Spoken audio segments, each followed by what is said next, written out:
Here's how to play visual novels on Android. First is on your Chrome of your Android, search for visual novels, and then afterwards you will be redirected to the main website of the visual novels. After redirecting yourself to the visual novels, you can go ahead and choose from which game that you wanted to game or to play with. So you can see there are different options on your end. What you need to do is just go ahead and go to the categories options that is located at the very top of the dashboard.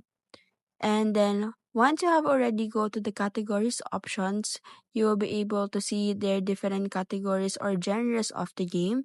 So let's say for example, this is the trailer preview. So you can go ahead and watch it first before you decide which game are you going to play with.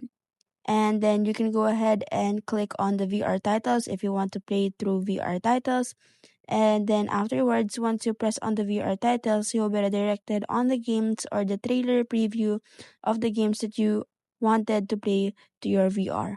All you need to do is to click on add to wishlist and sign in to purchase.